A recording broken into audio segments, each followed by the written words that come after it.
দেৱী দুৰ্গাৰ দৰ্শনৰ বাবে গোসাইগাঁৱত উপস্থিত হৈছে। এই মুহূৰ্তত আপোনাৰ কি ক'ব? শাৰদীয় দুৰ্গা উৎসৱ যিটো কোভিড মহামাৰীৰ কাৰণে যোৱা 2 বছৰত আমি পালন কৰিব পৰা নাছিল।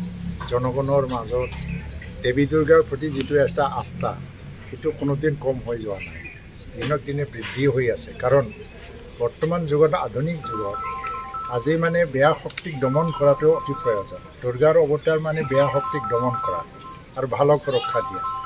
তো এই বছৰ যিটো চৰকাৰৰ তৰফৰ পৰা কোভিড পৰিস্থিতি অলপ সামান্য হোৱাৰ কাৰণে দুৰ্গা উৎসৱ পালন কৰিবলৈ অনুমতি দিয়া হ'ল। আৰু এনেকেই জনগণৰ মানুহ ঘৰৰ পৰা আহি পেলাই এই নিয়ম নীতি পালন কৰি হ'লেও খোলা মনেৰে দুৰ্গা মাৰ প্ৰতি যিটো নিজৰ শ্ৰদ্ধা সেইটো দেখুৱাইছে আৰু প্ৰাৰ্থনা জনাইছে। তো আজি শেষ দিন, কালি বিসৰ্জন হ'ব, চবৰে মনত দুখ। তো আমি বিচাৰোঁ এই দুৰ্গা মহোৎসৱৰ জৰিয়তে জাতি গোষ্ঠীৰ মাজত এটা সমন্বয় আহক, শান্তি আহক, অশান্তিময় পৰিৱেশটো নাইকিয়া হ'ব লাগে। আমাৰ দুষ্ট শক্তিবিলাক যাতে নাইকিয়া হৈ যায়, বিশেষকৈ যুৱ প্ৰজন্ম যিটো ড্ৰাগছৰ প্ৰতি আসক্ত হৈ পেলাই যিটো ধ্বংস হ'বলৈ গৈ আছে। তো অৱতাৰ বুলি আমি ৰৈ থাকিব নালাগে, নতুন অৱতাৰ কোনেও নাহে। চবৰে অন্তৰত এটা এটা অৱতাৰ, চব ব্যক্তি এটা এটা অৱতাৰ, কিন্তু অন্তৰটো জগাব লাগে। এই বেয়া শক্তিৰ বিৰুদ্ধে যুঁজিবলৈ চবেই ওলাই আহিব লাগে। এইবাৰ নিৰ্বাচনৰ সময় আৰু সেইকাৰণে ইয়াত নিয়ম নীতিবিলাক অলপমান কঠিন হৈছে গোসাইগাঁৱত। তথাপিও তাৰ মাজতে ৰাইজে যে নিয়ম নীতি মানিও দুৰ্গা মহোৎসৱটো পালন কৰিলে, সেইটো তাৰ কাৰণে আজি হয়তো মানে মই প্ৰশাসনতকৈ ধন্যবাদ দিম। কালি বিসৰ্জন মই আশা কৰিম মানে প্ৰশাসনৰ তৰফৰ পৰা নিয়ম নীতি ৰক্ষা কৰি হ'লেও যাতে শ্ৰদ্ধালু আৰু ভক্তিৰ প্ৰতি এটা সন্মান জনাই বিসৰ্জনটো যাতে ভালে ভালে যায়, কোনো ধৰণৰ অঘটন বা অশান্তিময় পৰিস্থিতি সৃষ্টি নহয়, তাৰ কাৰণে মই আহ্বান জনাম। কিবা যদি আছে গোসাইগাঁৱত ম'হৰ গাড়ীত উঠি কংগ্ৰেছে এইবাৰ মানে এক প্ৰকাৰে মূল্যবৃদ্ধিৰ বিৰুদ্ধে মানে প্ৰচাৰ চলাইছে। এই ক্ষেত্ৰত ধৰি লওক কি ক'ব এই মুহূৰ্তত যে কংগ্ৰেছে যদি মূল্যবৃদ্ধিৰ প্ৰতি মানে ইমান যদি সদিচ্ছাৰে যুঁজিবৰ যদি চেষ্টা আছে বা ইচ্ছা আছে, নিৰ্বাচনৰ বাহিৰত গৈ পেলাই খেলক। গোসাইগাঁৱত মাত্ৰ কিয়, গুৱাহাটীত কিয় কৰা হোৱা নাই, তিনিচুকীয়াত কিয় কৰা হোৱা নাই, লখিমপুৰ ধেমাজিত কিয় কৰা হোৱা নাই, ধুবুৰীত কিয় কৰা হোৱা নাই, গোসাইগাঁৱত মাত্ৰ কিয়? মূল্যবৃদ্ধিটো গোসাইগাঁৱত মাত্ৰ হোৱা নাই। আৰু মূল্যবৃদ্ধিৰ আৰম্ভণি কংগ্ৰেছৰ দিনৰ পৰাই আৰম্ভ হৈছিল। পেট্ৰল, ডিজেল, আলু, পিঁয়াজৰ দামৰ কাৰণে কান্দিব লগা হৈছিলে কেতিয়া? কংগ্ৰেছৰ দিনৰে পৰা। কিন্তু আজি পেট্ৰল ডিজেলৰ মূল্যবৃদ্ধিৰ কাৰণবিলাক আন্তৰ্জাতিক কিছুমান কাৰণ আছে।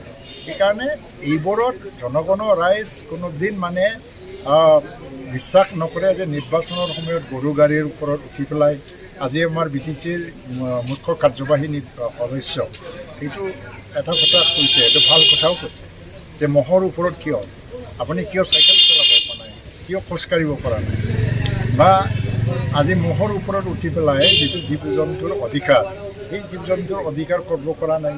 সেইটো এটা নাটকীয় এটা মানে প্ৰদৰ্শন, সেইটো ইয়াত কোনো অৰ্থ নাই।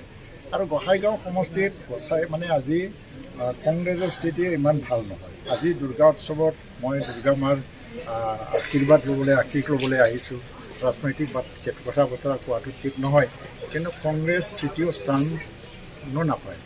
আজি হয়তো বা UDF আহিছে, BPF আছে, কিন্তু চবতকৈ ওপৰত UPPL জিৰণ বসুমতাৰী মানুহ হিচাপে সকলোৰে গ্ৰহণযোগ্য। তেওঁৰ নিচিনা মানে শিক্ষিত ব্যক্তি আৰু ভদ্ৰ আৰু সকলো বিষয়টো পুংখানুপুংখভাৱে আলোচনা কৰিব পৰা ব্যক্তি যদি বিধানসভাত যায়, এইটো গোসাইগাঁৱৰ কাৰণে গৌৰৱৰ বিষয়। হিমন্ত বিশ্ব এই ক্ষেত্ৰত আপোনালোকে যিহেতু মিত্ৰজোঁটত আছে, আপোনালোকৰ কি ধৰণৰ স্থিতি? নাই, এইটোতো ৰাজনৈতিকভাৱে বহুত সময়ত বহুত কথা কয়, কাৰণ দিয়া নাই ভোটটো, দিয়া নাই কাৰণে নালাগে বুলি কৈছে, দিলে আৰু কোনে নলয়। এই সমষ্টিখনত কিন্তু মাইনৰিটিয়ে আমি আশা কৰিছোঁ, UPPL হিচাপে আশা কৰিছোঁ। আমি দিয়া নিদিয়া তেওঁলোকৰ কথা, আমি তাৰ কাৰণে ইমান চিন্তাও কৰা নাই, কাৰণ আমি জয়ী হ'বলৈ গৈ আছোঁ।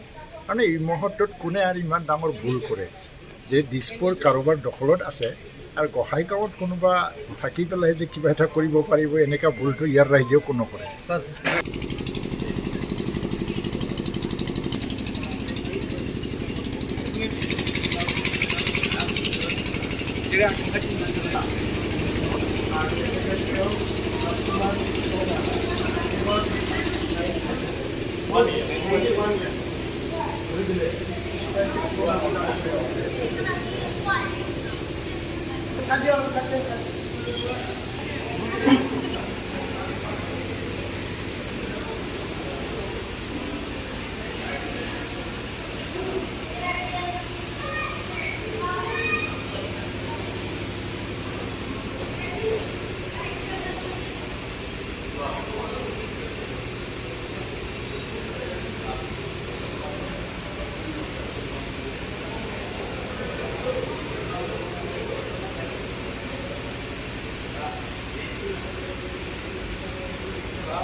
ওইখানে ঘাটে যেখানে বিসর্জন হবে এখানে 5 জন লেবার যদি রাখতে পারে আর এনাদের 10 জন যাইতে পারে।